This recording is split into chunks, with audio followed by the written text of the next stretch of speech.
Okay, after that lick it goes to the riff on the 1 chord again. And then the second lick is also out of D minor pentatonic in the 10th position. And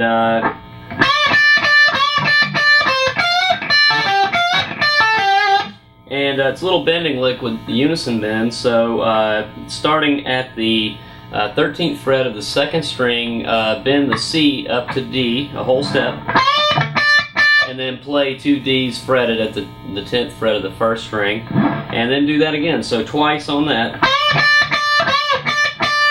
and then a little bit of a C that comes down from D,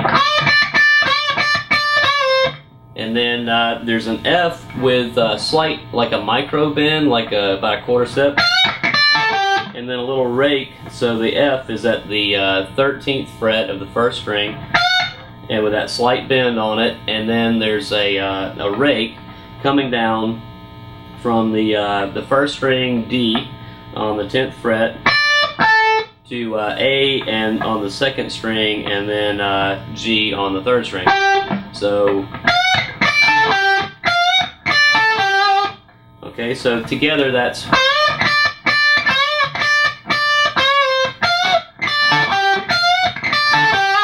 Okay, so that lick. Okay, so after that lick, it's going to go back to the 4 chord and plays the lick one time, or the riff one time, and then there's a lick in the open position that's going to be starting with the 1st string, 3rd fret, pull off to the 1st fret, and then pull off to the open string, and it does that very same thing, just symmetrically down the first 4 strings. So, and then it repeats that, but it adds the 5th string the last time. He just kind of crams it in time, because each one of these is basically, each one's a beat. So he ends up with 5 beats worth of strings in that last one, but he just kind of smashes it in time-wise, so the last 2 are a little bit faster. So it's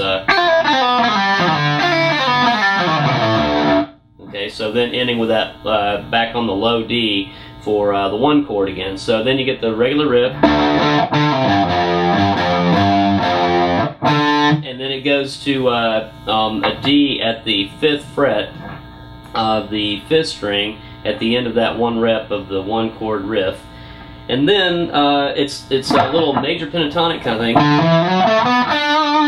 So he just jumps up and does the D again, 5th fret. You can use your 1st finger this time, and then it kind of hammers in and goes up to the 7th fret, and then the slides to the 9th fret, and then 7th to the 4th string, 9th fret of the 4th string, and then the 7th fret of the 3rd string, and then it kind of sequences that and does 9th fret slide into the 11th fret with the 2nd finger of the 3rd string, and then 10th fret of the 2nd string to the 12th fret of the 2nd string, and then the 1st fret 10th fret, or first string 10th fret, and then a little bluesier bend from the 10th or 13th fret C of the 2nd string, and bend those up to the a whole step up to the D. So again, that's okay. So then it's going to go back to the 5th chord, or the 5 chord, and does the riff on A just like normal, the riff on G at the end like normal, and then the lick just like normal at the end. And then it just hits a power chord with a D in the 5th position with an open D under it. Okay, so That's pretty much the whole thing. At the end of the song, they repeat these riffs and alternate with some drum fills, but they're pretty much the same riffs. And the very ending, they just go up and do these power chords, D, C, and open A power chord, and that rings until on the album Bring It On Home comes in to finish it off. So anyway, that's pretty much everything in the tune Moby Dick, and hope that you enjoyed it and got something out of it.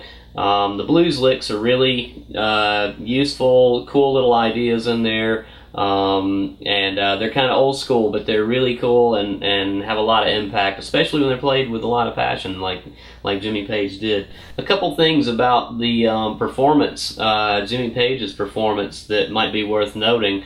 The tone, for one thing, it's really heavy without being overly distorted.